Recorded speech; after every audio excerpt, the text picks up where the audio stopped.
والضحى والليل إذا سجى ما ودعك ربك وما قلى وللآخرة خير لك من الأولى سبحان ربك رب العزة عما يصفون وسلام على المرسلين والحمد لله رب العالمين اللهم صل على سيدنا محمد وعلى آل سيدنا محمد وبارك وسلم اللهم صل على سيدنا محمد وعلى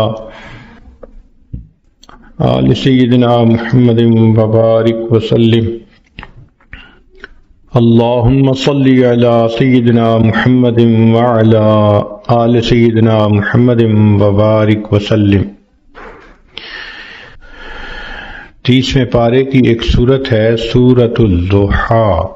اکثر لوگوں کو یہ سورت یاد ہوتی ہے اور وہ نماز میں اس کی تلاوت بھی کرتے ہیں، لیکن اس کے معنی اور مفہوم چونکہ سامنے نہیں ہوتے، وہ اس سورت کو پڑھ کر اس کے مضامین سے لطف اندوز نہیں ہو پاتے۔ آج کی اس مجلس میں اسی سورت سے متعلق کچھ باتیں عرض کرنی ہیں۔ آپ نے دنیا کی بہت ساری لو سٹوریز سنی ہوں گی، مگر اکثر نفسانی، شیطانی، شہوانی ہوتی ہیں، لہذا ان کا انجام برا ہوتا ہے۔ قرآن مجید کی یہ سورت بھی ایک لو سٹوری ہے اللہ رب العزت اور ان کے حبیب صلی اللہ علیہ وسلم کے درمیان، اور اس صورت کو ذرا غور سے سمجھنے کی کوشش کریں گی تو آپ کو عجیب باتیں سامنے آئیں گی۔ یہ صورت نزول کے اعتبار سے 10ویں نمبر پر نازل ہوئی۔ اس کے نازل ہونے کا بیک گراؤنڈ یہ ہے کہ نبی علیہ الصلوۃ والسلام اللہ رب العزت کی محبت میں تنہائی میں وقت گزارنے کو پسند فرماتے تھے۔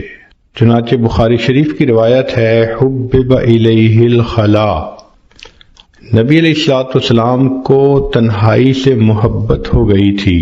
دستور ہے کہ محبت انسان کو تنہائی پسند بنا دیتی ہے۔ جس کو محبت کا روگ لگ جائے وہ چاہتا ہے کہ میں الگ رہوں، محبوب کی سوچوں میں رہوں، مجھے کوئی ڈسٹرب نہ کرے۔ چنانچہ نبی علیہ الصلوۃ والسلام ایک ہفتے کا کھانا لے کر غار حرا میں تشریف لے جاتے اور اللہ رب العزت کی عبادت میں مصروف رہتے۔ یہ عبادت کا سلسلہ چل رہا تھا کہ ایک دن اللہ رب العزت کی طرف سے جبریل علیہ الصلوۃ والسلام آئے اور ایک پیغام لائے، اقرأ بسم ربک الذی خلق۔ یہ باقاعدہ اظہار محبت کا پہلا موقع تھا کہ پروردگار عالم نے اپنے حبیب صلی اللہ علیہ وسلم سے ہم کلامی فرمائی۔ پھر نبی علیہ الصلوۃ والسلام کو یہ حکم ملا کہ آپ جائیے اور لوگوں کے سامنے میری وحدانیت کو بیان کیجیے۔ نبی علیہ الصلوۃ والسلام مکہ مکرمہ تشریف لائے اور وہاں آ کر آپ صلی اللہ علیہ وسلم نے اللہ تعالیٰ کی وحدانیت کا تذکرہ فرمایا۔ چونکہ مکہ مکرمہ میں مشرکانہ ماحول تھا، بیت اللہ شریف کے اندر 360 بت رکھے ہوئے تھے، تو اس ماحول میں توحید کی بات ایک اجنبی سی بات معلوم ہوتی تھی۔ جب یہ بات شروع ہو گئی تو نیک روحیں جو تھیں انہوں نے اس بات کو قبول کیا اور چند لوگوں نے کلمہ پڑھ لیا، مگر مکہ مکرمہ کی جو اکثریت تھی وہ دشمنی پر تل گئی۔ ویسے تو ہر گھر میں یہی تذکرے، ہر مرد کی زبان پہ یہ تذکرے، ہر عورت کی زبان پہ یہ تذکرے، جو کلمہ پڑھتا تھا تو قریش مکہ اس کو تکلیف پہنچاتے تھے، سزائیں دیتے تھے۔ تو یہ تذکرے ہر کچے اور پکے گھر کے اندر ہوا کرتے تھے۔ قریش مکہ انتظار میں بھی ہوتے تھے کہ دیکھتے ہیں کہ اب اور ان کو کیا پیغام ملتا ہے، اور چونکہ یہ محبت کے پیامبری کا ایک نیا سلسلہ تھا تو نبی علیہ السلام کو بھی انتظار رہتی تھی کہ میرے رب کی طرف سے مجھے کب پیغام ملتا ہے۔ اس کیفیت کو وہی بندہ سمجھ سکتا ہے جو اس پروسیس میں سے گزرا ہو کہ جہاں محبت کا تعلق ہو وہاں سے میسج آنے کا کتنا انتظار ہوتا ہے، اور اگر نہ آئے تو دل میں کتنے وسوسے آتے ہیں، خیالات آتے ہیں، اور انسان کی پریشانی کس حد تک بڑھ جاتی ہے۔ نبی علیہ الصلوۃ والسلام کے ساتھ یہی معاملہ پیش آیا کہ کچھ عرصہ تو وہی آتی رہی، پھر اچانک بند ہو گئی۔ انتظار مگر کوئی پیغام نہیں آتا۔ تو جب انتظار کی گھڑیاں لمبی ہو جائیں تو دل بے قرار ہوتا ہے۔ اللہ کے حبیب صلی اللہ علیہ وسلم کا دل مغموم ہے، سوچ میں ہے کہ اللہ رب العزت کی طرف سے اب کیوں پیغام نہیں آ رہا۔ ظاہرہ کوئی وجہ بھی سمجھ میں نہیں آ رہی۔ اب ایک غمزدہ دل کے سامنے کوئی تانے کی بات کر دی جائے تو غم اور زیادہ ہو جاتا ہے۔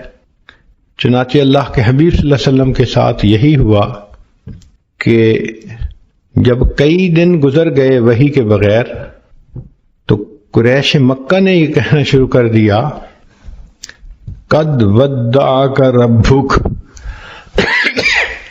ہمیں لگتا ہے کہ تجھے تیرے رب نے چھوڑ دیا، معاذ اللہ۔ اب یہ بات نبی علیہ الصلوۃ والسلام کے دل پر ایک چوٹ لگا گئی۔ انسان سب کچھ برداشت کر سکتا ہے، محبت کا تانا برداشت کرنا بہت مشکل ہوتا ہے۔ چنانچہ ایک مرتبہ اللہ کے حبیب صلی اللہ علیہ وسلم دار ارقم میں تھے، کسی وجہ سے دروازہ کھلا تو آپ کی چچی ام جمیل سامنے سے گزری۔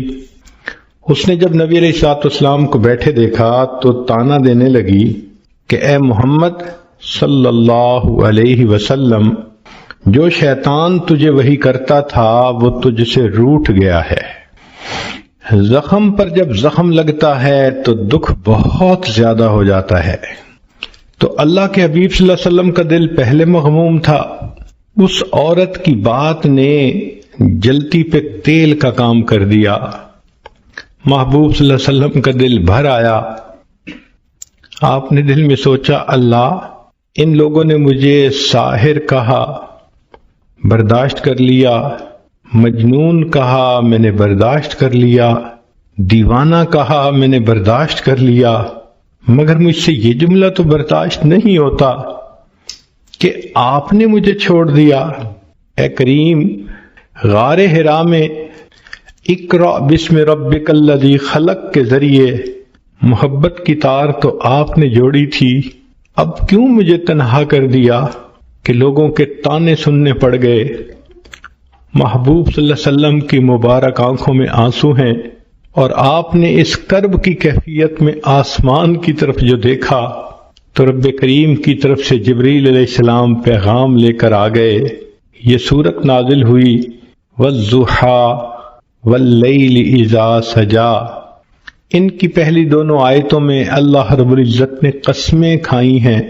عام دستور یہی ہے کہ جب محبوب کسی وجہ سے روٹھ جائے، اس کو تسلی دینے کے لیے محب کو قسمیں کھانی پڑتی ہیں، یقین دلانا پڑتا ہے۔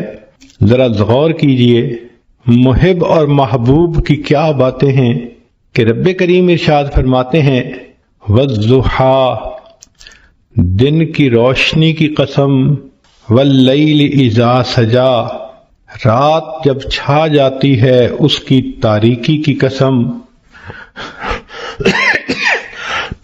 تو رب کریم نے دو قسمیں کھائیں، ایک دن کے سویرے کی قسم، رات کے اندھیرے کی قسم، دن کے ہنگاموں کی قسم، رات کے سناٹوں کی قسم، دن کی جلوتوں کی قسم، رات کی خلوتوں کی قسم۔ مقصود یہ تھا کہ زمانے کے حالات و واقعات کی قسم کھا کر فرمایا۔ بعض مفسرین نے لکھا کہ جب وحی اترتی تھی اس کو دن سے تشبیہ دی گئی، اور جب وحی بند ہوئی تو اس کو رات سے تشبیہ دی۔ تو پھر مفہوم یہ بنے گا والضحی واللیل اذا سجا، وحی کے اترنے کی قسم اور وحی کے رکنے کی قسم۔ انسان کی زندگی میں دن بھی ضروری، رات بھی ضروری، دن کام کرنے کے لیے، رات آرام کرنے کے لیے۔ تو بغتانہ مقصود یہ تھا کہ اے میرے حبیب صلی اللہ علیہ وسلم، جس طرح وحی کا اترنا ضروری ہے، کچھ عرصہ کے لیے اس کا رک جانا یہ بھی ضروری ہے تاکہ آپ کو آرام مل جائے۔ لیکن ہمارے بزرگوں میں حضرت اقدس تھانوی رحمۃ اللہ علیہ نے اس کی عاشقانہ تفسیر کی ہے۔ وہ فرماتے ہیں کہ والضحی واللیل اذا سجا، اس کا معنی یہ ہے کہ اے میرے محبوب صلی اللہ علیہ وسلم، والضحی، آپ کے چمکتے چہرے کی قسم، واللیل اذا سجا، اور آپ کی سیاہ زلفوں کی قسم۔ گویا اللہ رب العزت اپنے حبیب صلی اللہ علیہ وسلم کو تسلی دینے کے لیے ان کی قسم کھا کر بات فرماتے ہیں۔ جب محبوب روٹھ جائے تو محب اس کو منانے کے لیے عموماً یہ طریقہ اختیار کرتا ہے کہ تم اپنے خوبصورت چہرے کو دیکھو، تم اپنی زلفوں کو دیکھو، بھلا یہ چہرہ چھوڑنے کے قابل ہے؟ کون اسے چھوڑ سکتا ہے؟ تو ہو بہو یہی معاملہ بنا کہ رب کریم نے فرمایا والضحی واللیل اذا سجا، اے محبوب صلی اللہ علیہ وسلم، آپ کے چمکتے چہرے کی قسم، آپ کی سیاہ زلفوں کی قسم۔ چہرہ مبارک دن کی مانند اور زلفیں رات کی مانند۔ گویا اللہ رب العزت نے اپنے حبیب کے اندر ان دونوں کو ایک وقت میں جمع فرما دیا۔ اور ویسے بھی ذرا اگر تفصیلات میں جائیں تو محب اپنے محبوب کے لیے وہ کچھ کرتا ہے جو عام دستور سے ہٹ کر ہوتا ہے۔ نبی علیہ الصلوۃ والسلام کے لیے اللہ رب العزت نے انوکھے معاملات کیے۔ ذرا غور کیجئے کہ آپ کی ذات بابرکات کے اندر سورج کے چمکتے جیسے چہرے کو اور رات کی طرح ضیاء زلفوں کو اکٹھا کر دیا۔ پھر نبی علیہ الصلوۃ والسلام کے لیے اللہ نے قبلتین کو بھی جمع فرما دیا۔ شب معراج میں اللہ رب العزت نے انبیاء اور فرشتوں کو اکٹھا فرما دیا، حتیٰ کہ بیت المقدس میں اللہ رب العزت نے عالم دنیا اور عالم برزخ کے لوگوں کو اکٹھا کر دیا۔ تو محبوب صلی اللہ علیہ وسلم کے لیے اللہ نے ایسے کام کیے جو عام لوگ انہونے سمجھتے ہیں، اور محبت میں تو یہ ہوتا ہی ہے۔ چنانچہ قرآن مجید میں اللہ رب العزت اپنے حبیب صلی اللہ علیہ وسلم کے چہرہ انور کا تذکرہ فرماتے ہیں، زلفوں کا تذکرہ فرماتے ہیں۔ آپ صلی اللہ علیہ وسلم کی پیشانی کو اللہ نے والقمر کہا، آپ صلی اللہ علیہ وسلم کی مبارک آنکھوں کو ما زاغ البصر کہا، آپ صلی اللہ علیہ وسلم کے مبارک ہونٹوں کو اللہ رب العزت نے شفتین کہا، آپ صلی اللہ علیہ وسلم کے مبارک کانوں کو قل اذن خیر کہا، آپ صلی اللہ علیہ وسلم کی زبان مبارک کو لا تحرک بہ لسانک کہا۔ یوں معلوم ہوتا ہے کہ اللہ رب العزت نے اپنے حبیب صلی اللہ علیہ وسلم کے قرآن میں جا بجا تذکرے فرما دیے۔ چنانچہ اس سورت کی یہ پہلی دو آیتیں قسم کھا کر بات کی گئی، والضحی واللیل اذا سجا۔ یہاں پر ایک بات ذہن میں رکھیں کہ نبی علیہ الصلوۃ والسلام نے ارشاد فرمایا، من سجد لغیر اللہ فقد اشرک، جس نے غیر اللہ کو سجدہ کیا اس نے شرک کیا۔ ایک حدیث پاک میں فرمایا، من حلف لغیر اللہ فقد اشرک، جس نے غیر اللہ کی قسم کھائی اس نے شرک کیا۔ جس طرح بعض عورتیں اپنی لا علمی کی وجہ سے بیٹے کی قسم کھا لیتی ہیں، یا کچھ مرد عورت کی محبت میں گرفتار ہو کر اس کی قسم کھا لیتے ہیں، تیری قسم، تیرے سر کی قسم، بیٹے کی قسم، شریعت نے ان تمام قسموں کا کھانا منع کر دیا کہ قسم فقط ہم اللہ کے نام کی کھا سکتے ہیں، لیکن خود رب کریم نے اپنے حبیب صلی اللہ علیہ وسلم کی قسم کھائی، اس لیے کہ اللہ رب العزت کو اختیار ہے کہ وہ جو چاہے کرے۔ ذرا غور کیجئے کہ اللہ رب العزت نے نبی علیہ السلام کی عمر کی قسم کھائی، لَأَمْرُكَ، نبی علیہ السلام کے شہر کی قسم کھائی، لا اقسم بهذا البلد وانت حل بهذا البلد، اللہ رب العزت نے نبی علیہ السلام کے زمانے کی قسم کھائی، والعصر، نسبتوں کی قسم کھائی، فلا وربک، لیکن اللہ تعالیٰ نے مخلوق کو منع کر دیا کہ تم کسی کی قسم نہیں کھا سکتے۔ تو مفسرین نے اس میں نکتہ لکھا کہ جس طرح اللہ رب العزت اپنی وحدانیت میں وحدہ لا شریک ہے، تو اللہ رب العزت نے اپنے حبیب صلی اللہ علیہ وسلم کو یہ شان عطا فرمائی کہ اے میرے حبیب صلی اللہ علیہ وسلم، آپ محبوبیت میں وحدہ لا شریک ہیں، میں آپ کی تو قسم کھا رہا ہوں، لیکن آج کے بعد کوئی بندہ اپنے محبوب کی قسم نہیں کھا سکتا۔ یہ شرف فقط اللہ نے اپنے حبیب صلی اللہ علیہ وسلم کو عطا فرمایا کہ جیسے آپ میری وحدانیت میں شرک کو برداشت نہیں کر سکتے، میرے حبیب صلی اللہ علیہ وسلم میں آپ کی محبت میں بھی شرک کو برداشت نہیں کرتا۔ چنانچہ آپ کی قسم تو میں نے کھائی ہے تاکہ آپ کی فضیلت بیان ہو، لوگوں کو منع کر دیا کہ تم اپنے محبوبوں کی قسمیں نہیں کھا سکتے۔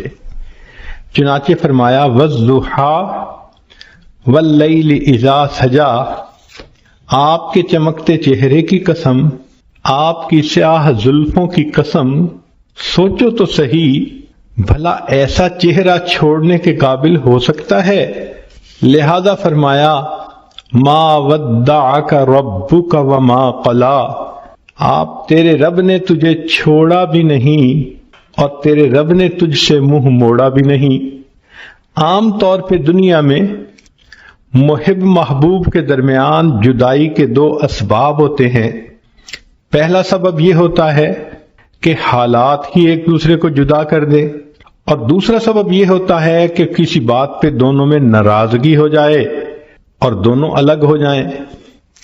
تو ایک کو کہتے ہیں چھوڑ دینا حالات کی وجہ سے، اور دوسرے کو کہتے ہیں منہ موڑ لینا ناراضگی کی وجہ سے۔ تو اللہ رب العزت نے اس آیت میں دو لفظ استعمال کیے، اے میرے چمکتے چہرے والے محبوب، اے سیاہ زلفوں والے محبوب صلی اللہ علیہ وسلم، جس کا چہرہ اتنا خوبصورت، جس کی زلف ہی اتنی خوبصورت، بھلا ایسے محبوب کو کوئی چھوڑ سکتا ہے؟ ما ودعک ربک وما قلا، تیرے رب نے تجھے چھوڑا بھی نہیں اور تیرے رب نے تجھ سے منہ موڑا بھی نہیں۔ اب یہاں تک نبی علیہ السلام کی تسلی کا پیغام کافی تھا۔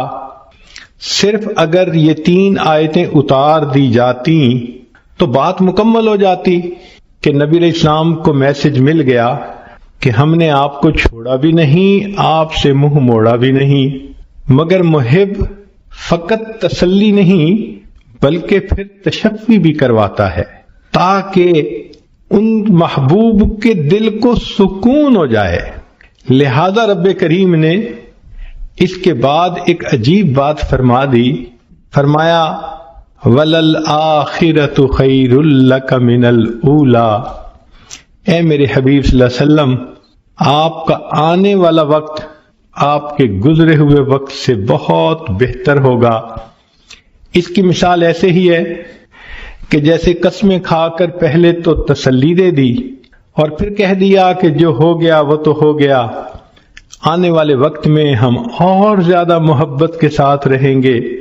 تو گویا رب کریم نے بھی اپنے حبیب صلی اللہ علیہ وسلم کو یہی پیغام دیا کہ اے میرے محبوب صلی اللہ علیہ وسلم، وَلَلْآخِرَةُ خَيْرٌ لَكَ مِنَ الْأُولَىٰ، آپ کا آنے والا وقت آپ کے گزرے ہوئے وقت سے زیادہ بہتر ہوگا۔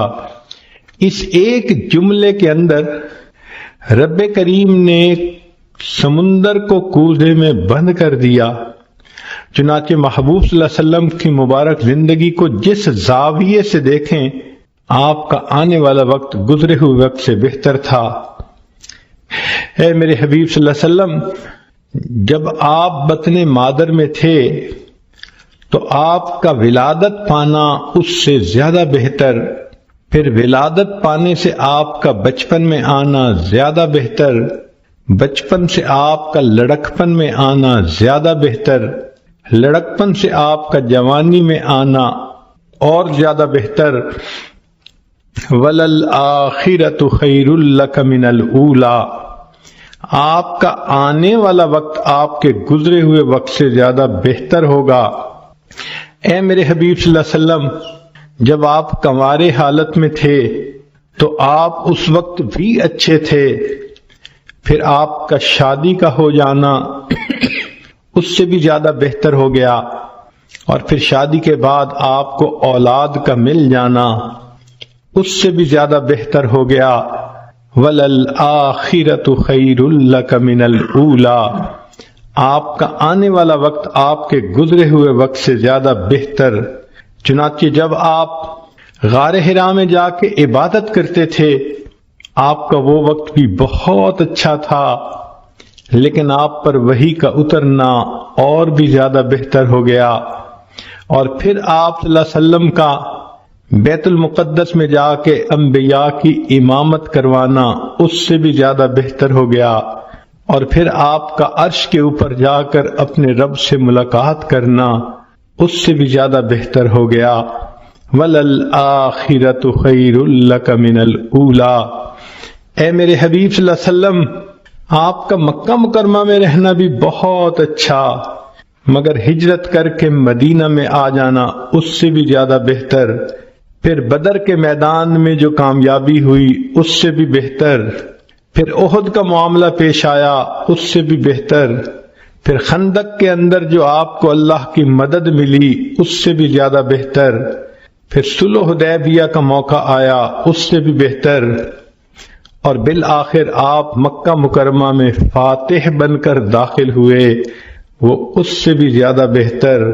وَلَلْآخِرَةُ خَيْرٌ لَكَ مِنَ الْأُولَىٰ، اے میرے حبیب صلی اللہ علیہ وسلم، آپ کا دنیا کے اندر رہنا بہت اچھا، مگر پھر آپ کا دنیا میں پردہ فرمانا اس سے بھی زیادہ بہتر، پھر آپ کا حشر میں اٹھنا اس سے بھی زیادہ بہتر، پھر آپ کو مقام محمود کا ملنا اس سے بھی زیادہ بہتر، پھر آپ کو شفاعت کا تاج پہنایا جانا اس سے بھی زیادہ بہتر، آپ کا حوض کوثر پہ تقسیم کرنا پانی کو اس سے بھی بہتر، اور آپ کا امت کو لے کر جنت میں داخل ہونا اس سے بھی زیادہ بہتر۔ عام دستور تو یہ ہے کہ لوگ اعلیٰ سے ارذل کی طرف لوٹتے ہیں۔ لوگوں کو دیکھیے، جوانی میں حسن کیا خوبصورت ہوتا ہے، بڑھاپے میں حسن چلا گیا، جوانی میں طاقت ہوتی ہے، بڑھاپے میں طاقت چلی گئی، جوانی میں مال ہوتا ہے کہ انسان کماتا ہے، بڑھاپے میں مال بھی کم ہو جاتا ہے۔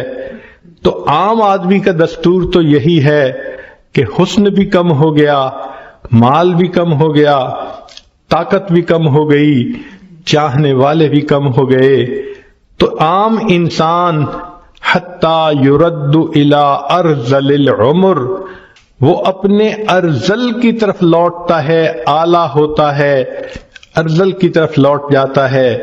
مگر اللہ رب العزت کے حبیب صلی اللہ علیہ وسلم کی شان نرالی، آپ کو اللہ نے ایک قاعدہ قانون بتلا دیا، میرے حبیب صلی اللہ علیہ وسلم، آپ کا آنے والا وقت آپ کے گزرے ہوئے وقت سے زیادہ بہتر ہوگا۔ اس میں جو خیر لکا فرمایا، تو یہ لکا کا لفظ آپ صلی اللہ علیہ وسلم کی امتیازی شان ہے، آنے والا وقت زیادہ بہتر۔ چنانچہ قیامت کے دن انبیاء پریشان ہوں گے، اللہ کے حبیب صلی اللہ علیہ وسلم اس وقت شفاعت فرمائیں گے اور امت کو لے کر جنت میں تشریف لے جائیں گے۔ کیا شان ہے اس اللہ کے حبیب صلی اللہ علیہ وسلم کی کہ جو ہر لمحے اعلیٰ سے اعلیٰ کی طرف جا رہے تھے، اور واقعی ان کی اللہ رب العزت نے ان کے ساتھ اس معاملے کو پورا کر دکھایا۔ ان کا آنے والا وقت ان کے گزرے ہوئے وقت سے زیادہ بہتر تھا۔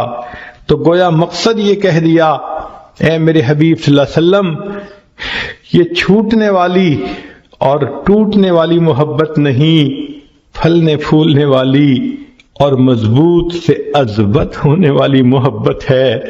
سبحان اللہ، کیا تسلی کی بات اللہ نے فرما دی۔ تو غور کیجئے کہ ان 4 آیات میں اللہ تعالیٰ نے کام مضمون کو کیسے سمیٹ دیا۔ وَالضُّحَىٰ وَاللَّيْلِ إِذَا سَجَىٰ، اے محبوب صلی اللہ علیہ وسلم، آپ کے چمکتے چہرے کی قسم، آپ کی سیاہ زلفوں کی قسم، ما ودعک ربک وما قلی، تیرے رب نے تجھے چھوڑا بھی نہیں، تجھ سے منہ موڑا بھی نہیں۔ وَلَلْآخِرَةُ خَيْرٌ لَكَ مِنَ الْأُولَىٰ، اور آپ کا تو آنے والا وقت گزرے ہوئے وقت سے زیادہ بہتر ہوگا۔ پھر رب کریم نے آگے ایک اور بات فرما دی جس نے بات کو اور رنگ دے دیا۔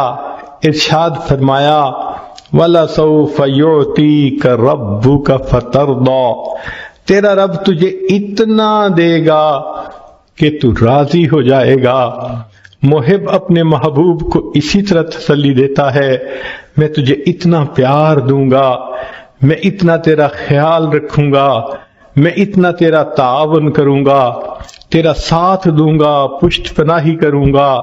وَلَلْآخِرَةُ خَيْرٌ لَكَ مِنَ الْأُولَىٰ، ایک تو آنے والا وقت گزرے وقت سے بہتر ہوگا، اور دوسرا وَلَسَوْفَ يُعْطِيكَ رَبُّكَ فَتَرْضَىٰ، تیرا رب تجھے اتنا دے گا کہ آپ راضی ہو جائیں گے۔ اس آیت مبارکہ سے اللہ کے حبیب صلی اللہ علیہ وسلم کی عجیب شان ظاہر ہوتی ہے۔ ساری دنیا کو دیکھ لیجئے، اللہ کی رضا حاصل کرنے میں سرگرم ہے۔ جس کو دیکھو اللہ کو راضی کرنے کے لیے کوئی سجدے کرتا ہے، کوئی قرآن پڑھتا ہے، کوئی روزے رکھتا ہے، کوئی مجاہدے کرتا ہے، کوئی رات اٹھ کے تہجد پڑھتا ہے، کوئی تسبیحات پھیرتا ہے، کوئی تنہائی میں بیٹھ کے رب کے سامنے ہاتھ اٹھا کے دعائیں مانگتا ہے۔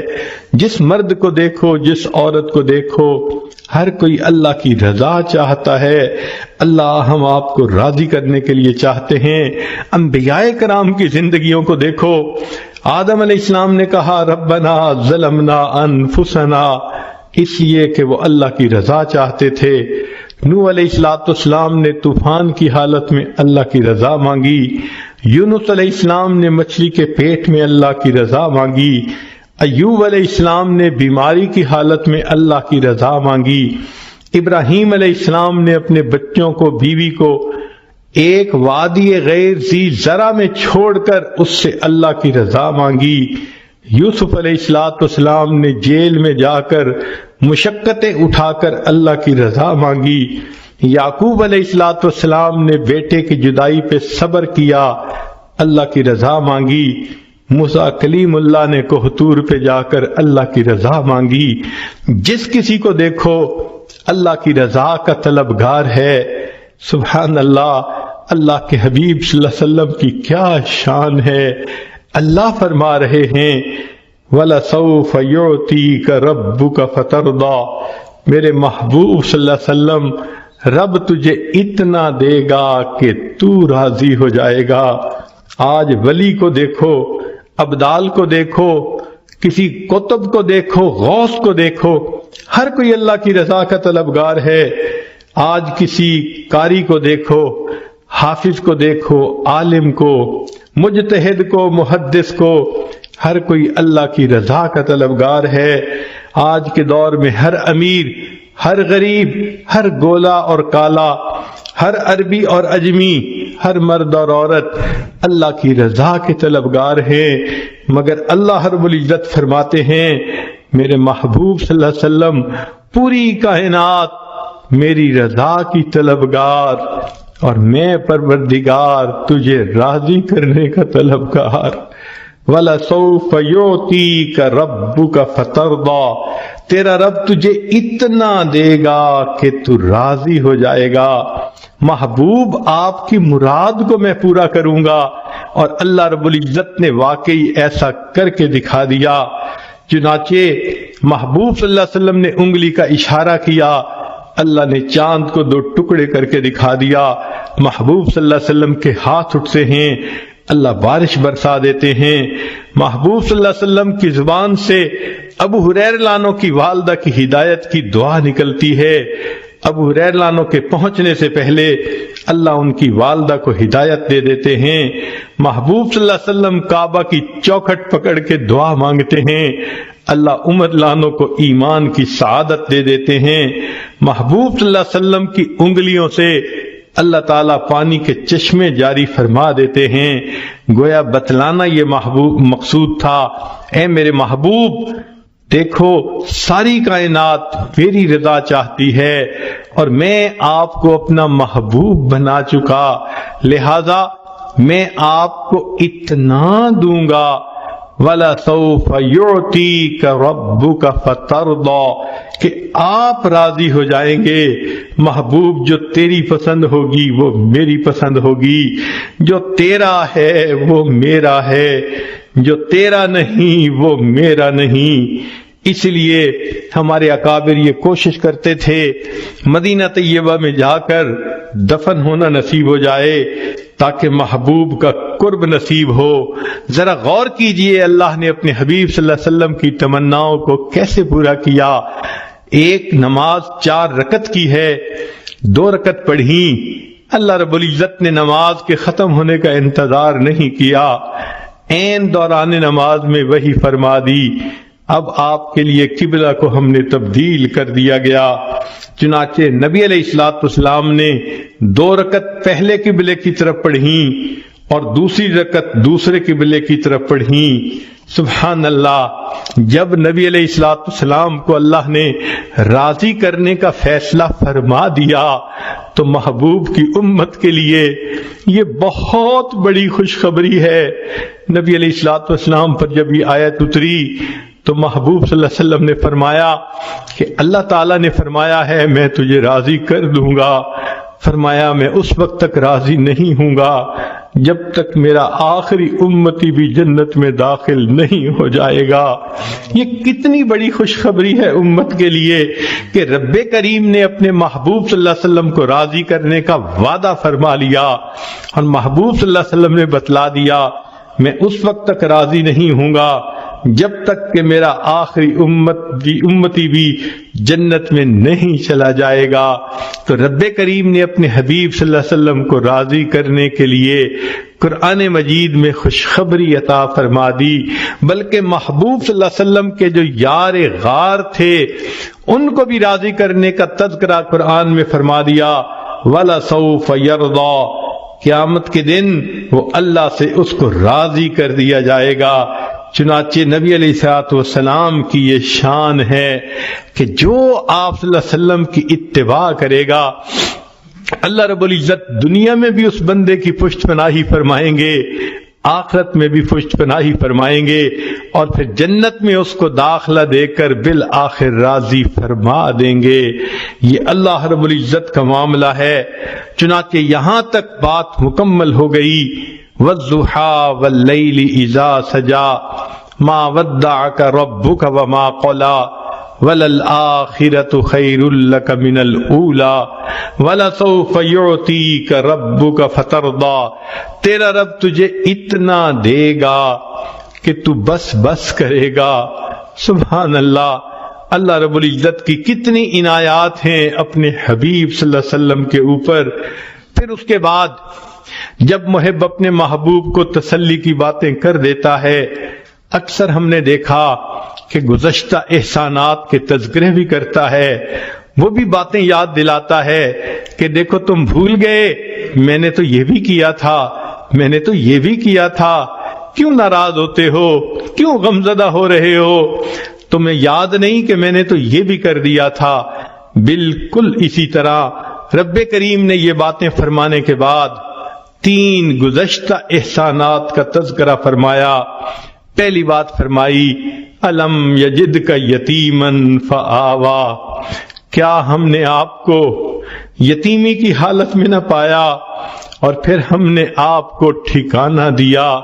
سبحان اللہ، اس دنیا میں یتیم کا سایہ چھن جایا کرتا ہے، بے سایہ بچے کو یتیم کہا جاتا ہے، لہذا کوئی اس کی تربیت نہیں کرنے والا ہوتا، کوئی یتیم بچے کو قریب نہیں آنے دیتا، لہذا وہ فتنوں کا سبب بھی بنتے ہیں، فتنوں کا شکار بھی ہو جاتے ہیں۔ نبی علیہ الصلوۃ والسلام کو اس دور یتیمی سے گزرنا پڑا۔ آپ صلی اللہ علیہ وسلم کی دنیا میں تشریف آوری سے پہلے آپ کے والد گرامی دنیا سے وفات پا گئے۔ آپ نے واقعہ تو سنا ہی ہوگا کہ جب حضرت عبداللہ کی شادی ہوئی تو اس وقت ان کی عمر 18 سال تھی، بی بی آمنہ کی عمر 16 سال تھی۔ شادی کے تھوڑے ہی دنوں کے بعد حضرت عبداللہ کو تجارتی قافلے کے ساتھ شام جانا پڑا۔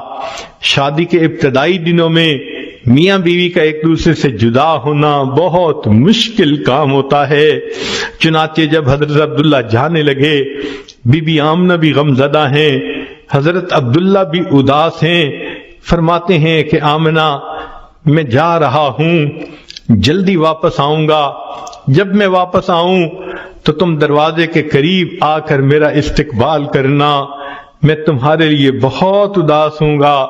بی بی آمنہ نے وعدہ فرما لیا۔ حضرت عبداللہ تجارتی قافلے کے ساتھ تشریف لے گئے۔ جب تجارتی قافلہ واپس آنے لگا شام سے، راستے میں حضرت عبداللہ کو بخار ہو گیا۔ مدینہ طیبہ پہنچے، وہ آپ کے سسرال کی جگہ تھی بنی زہرہ۔ انہوں نے کہا کہ آپ کو اتنا بخار ہے، آپ ابھی سفر نہ کریں، یہیں رہ جائیں، ہم آپ کی تیمارداری کریں گے، ہم آپ کو دوا دارو دیں گے، صحت مند ہو جائیں گے تو آپ دوبارہ سفر کر لینا۔ چنانچہ قافلہ رک نہ سکا، مکہ مکرمہ کی طرف چل پڑا۔ حضرت عبداللہ مدینہ طیبہ میں رہ گئے۔ جب وہ قافلہ مکہ مکرمہ میں پہنچا، مکہ مکرمہ کے ہر گھر میں خوشیاں تھیں، عورتوں نے بچوں کو تیار کر رکھا تھا، دھلے کپڑے پہنائے تھے، خود بھی تیار تھیں، کھانے بھی تیار تھے، مہمانوں کے آنے کی انتظار تھی، ہر گھر میں خوشی کا سما نظر آتا تھا، انتظار کی گھڑیاں ختم ہونے کو لگ رہی تھیں۔ چنانچہ بی بی آمنہ بی اپنے پیارے شوہر سے وعدہ کیا تھا، میں دروازے کے قریب آ کے کھڑی ہوں گی تاکہ آپ آئیں تو میں دروازے پہ آپ کو اہلم و سہلا کہہ کے استقبال کروں۔ بی بی آمنہ وعدہ کے مطابق دروازے کے قریب آ گئیں۔ کب میرے میاں آئیں گے، دروازہ کھولیں گے تو میں ان کو پیار بھری محبت بھری نظروں سے استقبال کے الفاظ کہوں گی۔ بی بی آمنہ انتظار کرتی رہتی ہیں۔ اس وقت ان کی کیفیت عجیب تھی، لیکن حضرت عبداللہ قافلے میں چونکہ نہیں آئے تھے، سارے قافلے کے لوگ اپنے اپنے گھروں کو چلے گئے، حضرت عبداللہ نہ آئے۔ جب بی بی آمنہ نے معلوم کروایا، پتہ چلایا کہ وہ تو مدینہ طیبہ میں بیمار ہیں، بی بی آمنہ اور غمزدہ ہو گئیں۔ نبی علیہ السلام کے بعد رشتہ داروں نے کہا ہم جاتے ہیں اور عبداللہ کو لے کے آتے ہیں۔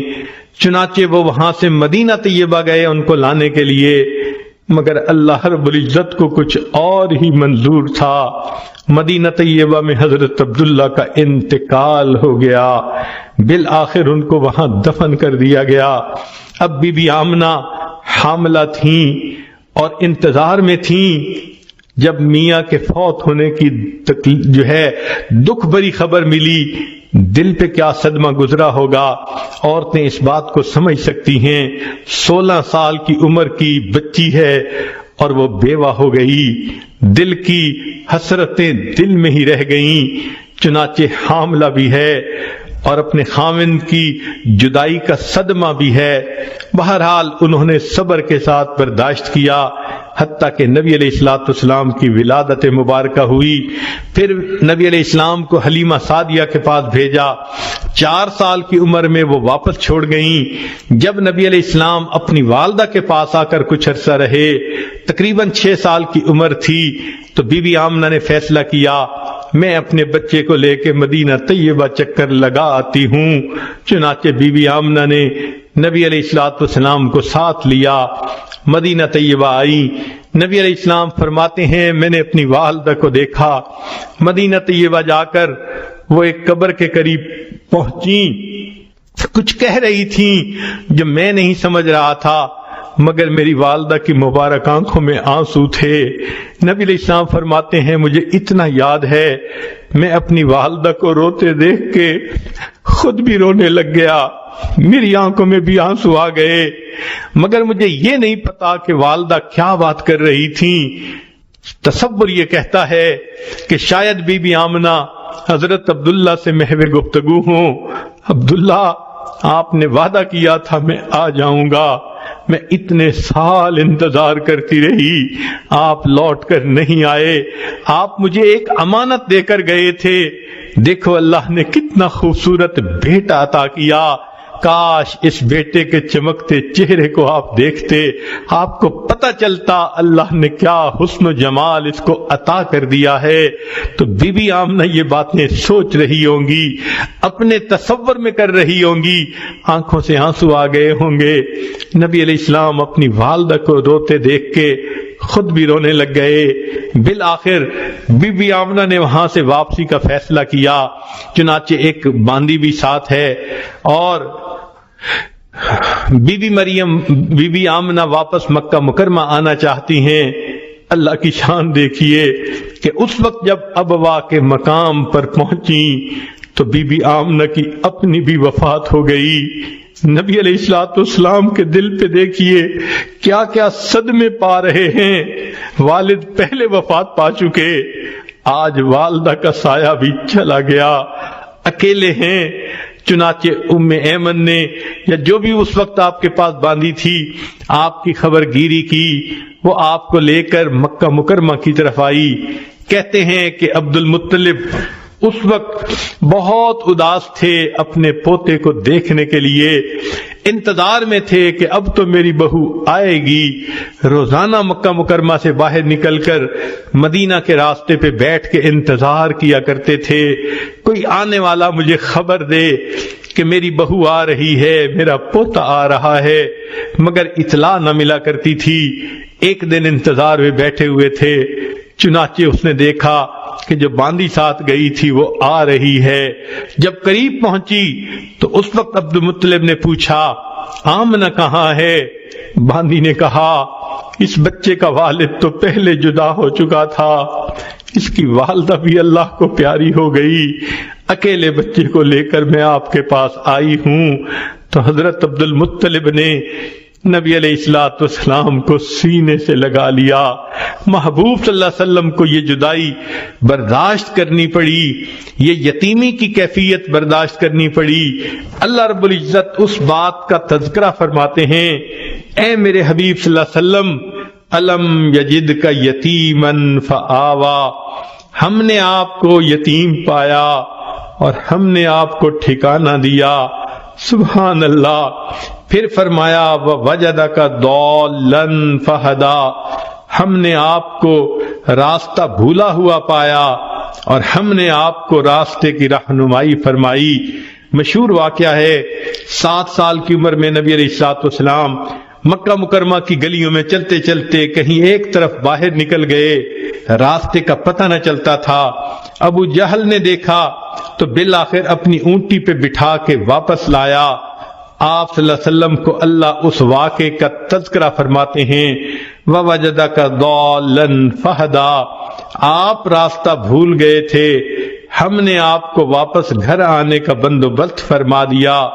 پھر فرمایا وَوَجَدَكَ عَائِلًا فَأَغْنَىٰ، ہم نے آپ کو بسر و سامان پایا اور ہم نے آپ کو غنی کر دیا۔ اے میرے حبیب صلی اللہ علیہ وسلم، خدیجہ کا مال آپ کو غنی بنا گیا، صدیق اکبر کا مال آپ کو غنی بنا گیا، ہم نے آپ کے لیے دیکھیے کیسے انتظام کر دیا۔ تو رب کریم نے پھر اس کے بعد یہ 3 احسانات کا تذکرہ فرمایا۔ الم یجدک یتیما فآوا ووجدک ضالا فہدا ووجدک عائلا فاغنا، اور پھر آخر پر 3 نصیحتیں فرما دیں۔ ایک نصیحت تو یہ فرمائی فَأَمَّا الْيَتِيمَ فَلَا تَقْهَرْ، یتیم کو جھڑکی نہ دیجئے، اس کے ساتھ رف انداز سے بیہیو نہ کیجئے۔ سبحان اللہ، نبی علیہ السلام چونکہ خود دور یتیمی سے گزر چکے تھے، آپ صلی اللہ علیہ وسلم کو یتیموں سے بہت محبت تھی، اسی لیے حدیث پاک میں ہے کہ ایک مرتبہ نبی علیہ السلام عید کے دن اپنے گھر سے باہر تشریف لائے عید کی نماز پڑھنے کے لیے، گلی میں دیکھا مکہ مکرمہ کے بچے نہائے ہوئے، اچھے کپڑے پہنے، خوشبو لگائے ہوئے، خوب خوش حالت میں آپس میں کھیل رہے ہیں۔ نبی علیہ السلام قریب سے گزرے، سب نے سلام کیا۔ محبوب صلی اللہ علیہ وسلم جب آگے بڑھے، دیکھا کہ ایک بچہ اکیلا بیٹھا ہوا ہے، غمزدہ نظر آتا ہے، نہایا دھویا بھی نظر نہیں آتا، کپڑے بھی میلے ہیں، چہرے پہ بھی اداسی ہے۔ محبوب صلی اللہ علیہ وسلم کے بڑھتے قدم رک گئے۔ آپ نے اس بچے سے پوچھا، بچے تم کیوں اداس بیٹھے ہو؟ بچے نے جواب دیا، میں یتیم مکہ ہوں، میرے والد فوت ہو گئے، آج میرے لیے کوئی کپڑے لانے والا نہیں، میری والدہ مجھے نہلا دیتی، میری والدہ مجھے کپڑے پہناتی، خوشبو لگاتی، اور میں بھی دوسرے بچوں کے ساتھ کھیلتا، میں بیٹھا اپنے والد کو یاد کر رہا ہوں۔ نبی علیہ الصلوۃ والسلام نے اس بچے کو کہا، اچھا آؤ تم میرے ساتھ آؤ۔ نبی علیہ السلام اس بچے کو لے کے اپنے گھر واپس تشریف لائے۔ عائشہ رضی اللہ تعالی عنہا کو فرمایا، اس بچے کو ذرا نہلا دو۔ وہ بچہ حسن رضی اللہ عنہ کی عمر کا تھا، عائشہ صدیقہ رضی اللہ عنہا نے اس کو نہلا دیا۔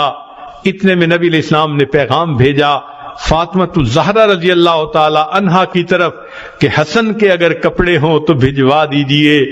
دھلے ہوئے کپڑے آ جاتے ہیں، ام المومنین اس بچے کو وہ کپڑے پہنا دیتی ہیں، خوشبو لگاتی ہیں، بالوں میں کنگھی کر دیتی ہیں۔ جب وہ بچہ تیار ہوتا ہے تو نبی علیہ السلام اس سے پوچھتے ہیں، تو عید کے دن تیار ہو کے عیدگاہ میں اپنے والد کے ساتھ کیسے جاتا تھا؟ اس نے کہا، میرے والد بیٹھتے تھے، میں ان کے کندھے پہ سوار ہوتا تھا۔ نبی علیہ السلام یہ سن کر نیچے بیٹھ کے بچے کو کہا، آؤ میرے کندھے پہ بیٹھ جاؤ۔ بچہ خوشی خوشی کندھوں پہ بیٹھ جاتا ہے۔ نبی علیہ السلام اس بچے کو کندھے پہ بٹھا کے باہر لے جاتے ہیں۔ جب گلی کے کھیلنے والے بچوں نے یہ منظر دیکھا، وہ حیران تھے کہ یہ بچہ پہلے تو معمولی کپڑوں میں تھا، اداس غمزدہ تھا، اب نئے کپڑے بھی ہیں، کھلا ہوا چہرہ بھی ہے۔ تو انہوں نے اشاروں میں اس بچے سے بات پوچھی، سناؤ کیا معاملہ ہوا؟ بچے نے کہا کہ اللہ کے حبیب صلی اللہ علیہ وسلم نے مجھے بیٹا بنا لیا۔ سبحان اللہ، جب اس بچے نے یہ اشارہ کیا تو کہتے ہیں کہ جو بچے کھیل رہے تھے ان میں سے ایک نے ٹھنڈی سانس لی، کہنے لگا کاش میں بھی یتیم ہوتا، اللہ کے حبیب صلی اللہ علیہ وسلم مجھے بھی اپنا بیٹا بنا لیتے۔ نبی علیہ السلام اس بچے کو لے کے مسجد جو ہے عیدگاہ میں تشریف لاتے ہیں۔ ممبر پڑا ہوا تھا، نبی علیہ السلام ممبر کے اوپر بیٹھنے لگے، وہ بچہ نیچے بیٹھ گیا۔ نبی علیہ السلام نے فرمایا، نیچے نہیں، تم آج میرے ساتھ اوپر بیٹھو گے۔ آپ صلی اللہ علیہ وسلم جہاں پر تشریف فرما تھے، آپ نے اس یتیم بچے کو اپنے ساتھ بٹھا لیا۔ پھر آپ صلی اللہ علیہ وسلم نے خطبہ دیا۔ خطبے کے درمیان اس بچے کے سر پہ ہاتھ رکھ کے فرمایا، جو شخص یتیم بچے کے سر پہ ہاتھ رکھتا ہے، ہاتھ کے نیچے جتنے بال ہوتے ہیں اللہ اتنی نیکیاں اس کے نام اعمال میں لکھ دیتا ہے۔ سبحان اللہ، نبی علیہ السلام کو یتیموں سے بہت محبت تھی، اس لیے فرمایا کہ میں اور یتیم کی کفالت کرنے والا جنت میں اس طرح اکٹھے ہوں گے جیسے دو انگلیاں ایک دوسرے کے ساتھ اکٹھی ہوتی ہیں۔ تو رب کریم نے فرمایا، فَأَمَّا الْيَتِيمَ فَلَا تَقْهَرْ، وَأَمَّا السَّائِلَ فَلَا تَنْهَرْ، اور آپ سائل کو جھڑکی نہ دیجیے۔ رب کریم چاہتے ہیں کوئی بھی سوال کرنے والا ہو تم اس کا سوال کو پورا کر دیا کرو، اور اگر وہ علم کا سائل ہے، طالب علم ہے، تو استاد کے اوپر اس کا حق اور بھی زیادہ ہوتا ہے۔ لہذا مفسرین نے لکھا ہے اس آیت مبارکہ کی وجہ سے اساتذہ کو چاہیے کہ اپنے شاگردوں پر بہت مہربان ہوں، اپنے شاگردوں پر بہت قربان ہوں کہ رب کریم نے ان کی سفارش فرمائی وَأَمَّا السَّائِلَ فَلَا تَنْهَرْ، سوالی کو انکار نہ کرو۔